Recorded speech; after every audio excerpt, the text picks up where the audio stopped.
Hi, myself Dr. S.K. Bushra. The subject is physics. The topic is electrostatics. And the level is class 12. Here is a photograph of Charles Augustin de Coulomb.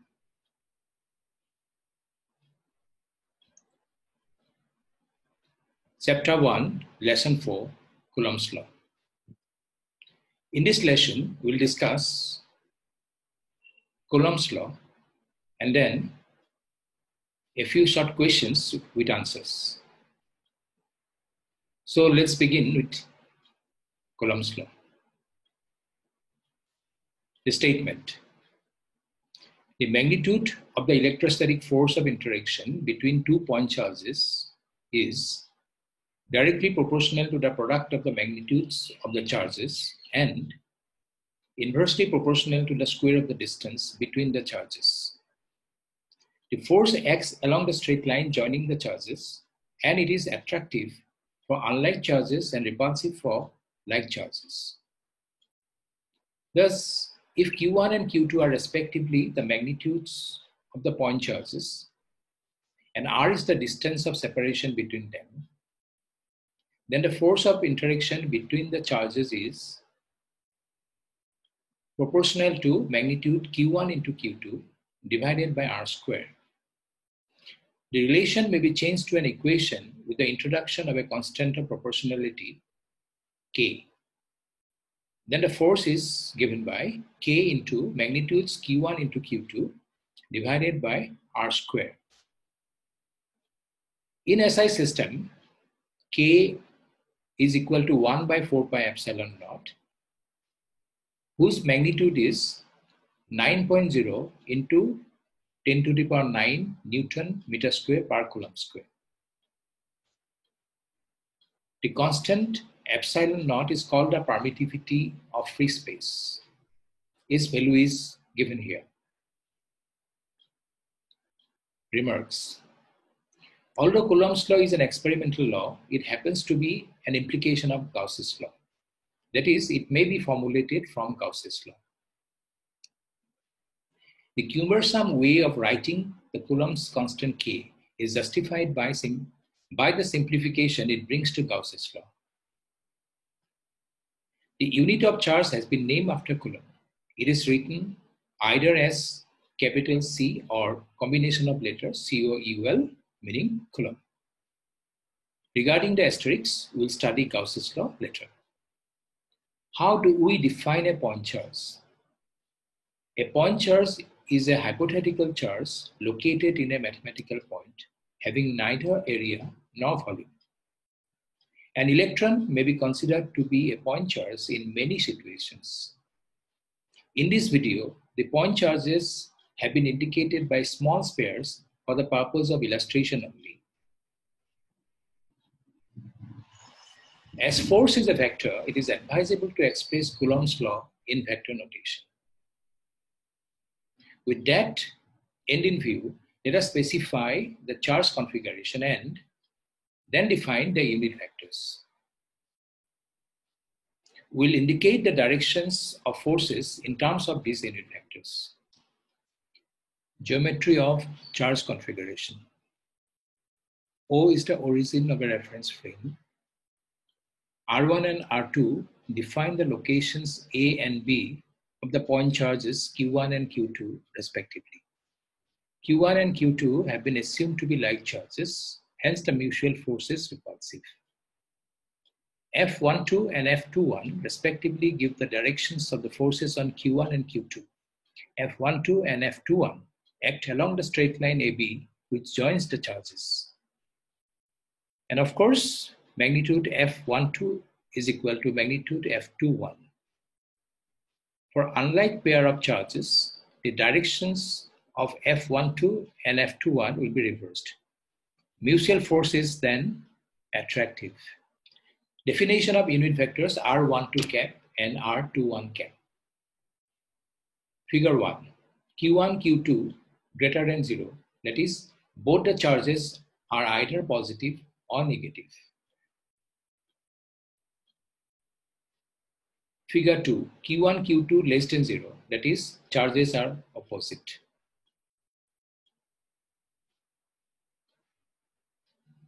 Coulomb's law in vector notation.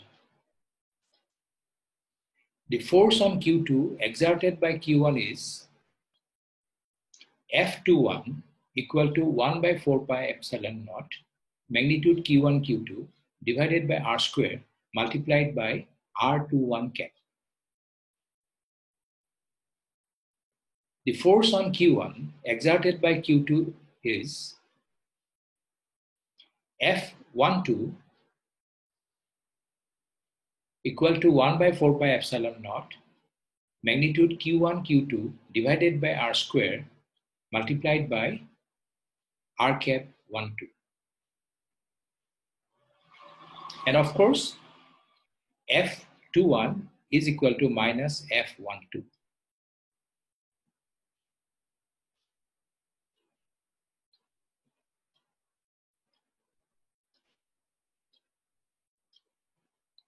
Charges in dielectrics.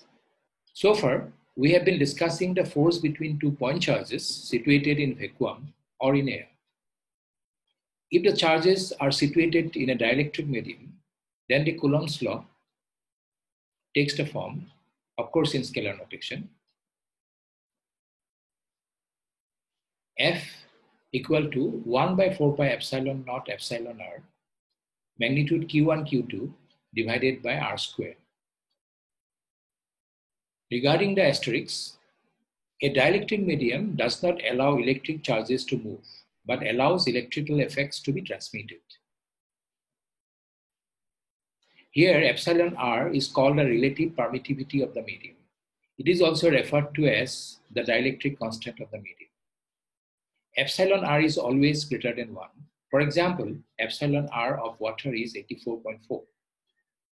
It means that the electrostatic force between 2 point charges situated in water is 84.4 times lesser than that between the same 2 charges separated in vacuum or in air, same distance apart. Forces between multiple charges, that is, we will be studying principle of superposition. Let us consider a collection of point charges Q1, Q2, Q3, etc. Another point charge Q is located at the point P. Position vectors have been defined in the figure. The net force F on a charge Q located at P on account of the multiple charges is the linear sum of forces F1, F2, F3, exerted on Q by Q1, Q2, Q3, None of the forces, however, that is F1, F2, F3, gets affected by the presence of other neighboring charges. These 2 paragraphs in this slide together is known as the principle of superposition. Therefore, we have the net force F equal to an linear algebraic sum of F1, F2, F3, F1, F2, F3 are all vectors and they are expanded in the next 2 lines. Now, short question with answers. Question number 1. Common salt dissociates very easily in aqueous solution. Why? Common salt is an ionic crystal made up of sodium positive and chlorine negative ions and is bonded by Coulomb interaction among the oppositely charged ions. In aqueous solution, this Coulomb attraction is diluted by about 84 times by the dielectric action of water. So, sodium chloride readily dissociates into ions in aqueous solution, and it follows the following reaction. Question 2. If the 2 protons in the helium nucleus are set free from the clutch of the strong force, estimate the distance they would travel in the first 1 second of their release. Answer. The separation distance between the two protons in the helium nucleus is about 10 to the power minus 15 meter. The force of repulsion between the protons is therefore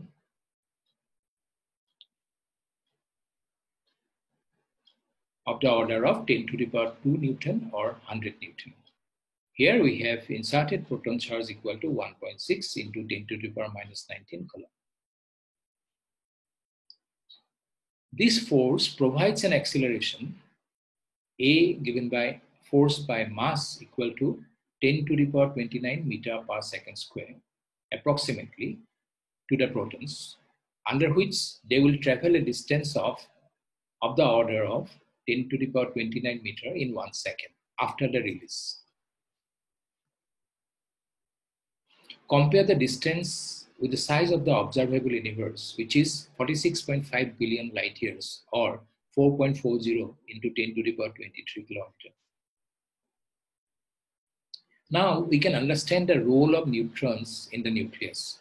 The nucleus-strong interaction among the protons and neutrons neutralizes the Coulomb repulsion among the protons and thus provides for the stability of the nucleus. Third question. Obtain the minimum electrical force between two charged particles situated 1 meter apart in air. Answer. The minimum charge is 1.6 into 10 to the power minus 19 coulomb. The minimum electrical force in the current context is therefore, it has been calculated, it is 2.3 into 10 to the power minus 28. Question number 4. An electron of charge minus E revolves around a uranium nucleus of charge plus 92E. Which particle exert a bigger force on the other? Answer. The Coulomb force between two charges is mutual. Therefore, both the charges will experience the same force, irrespective of their individual magnitude. Of course, the forces will be oppositely directed for the particles because one of them is negative, the other is positive. Fifth question. A scientist claims that a particle carries a charge of magnitude 9.0 into 10 to the power minus 18 coulomb. What is your comment? The answer. Since the charge of the particle is not an integral multiple of the basic charge, 1.6 into 10 to the power minus 19 coulomb, the claim of the scientist is not acceptable. Question number 6. The unit of charge, that is 1 coulomb, may be defined on the basis of Coulomb's law, but the SI system does not accede to that. Why? Answer. One can define 1 coulomb of charge on the basis of Coulomb's law as follows. If two identical point charges separated in air by a distance of 1 meter repel each other with a force of 9 into 10 to the power 9 Newton, then the magnitude of either point charge is 1 coulomb. Now, a force of magnitude 9 into 10 to the power 9 Newton is a huge force, almost impossible to measure accurately. Therefore, the SI system did not consider the charge as a fundamental unit. On the other hand, it preferred to standardize the unit of electric current, ampere, in short capital A, and adopted it as a fundamental unit. Once 1 ampere has been defined, the definition of 1 coulomb follows from the relation. Here, the symbols denote their usual meaning, that is, delta Q is the amount of charge crossing a section of a conductor within an interval of time delta T, and the current I is obtained with delta T tending to 0. In CGS system, no such problem was encountered. 1 stat coulomb, that is unit of charge in CGS system, was defined on the basis of Coulomb's law. In CGS system, Coulomb's law in air is Q1 into Q2, that means magnitudes of Q1 and Q2 divided by R square with the constant of proportionality equal to 1. Thus, if two identical point charges separated in air by a distance of 1 centimeter repel each other with a force of 1 newton, then the magnitude of either point charge is 1 state coulomb. All quantities could be measured accurately, and hence 1 state coulomb was defined on the basis of Coulomb's law. In CGS system, unit of charge happens to be one of the fundamental units. With this, we have come to the end of lesson 4. We'll begin the next lesson with electric field.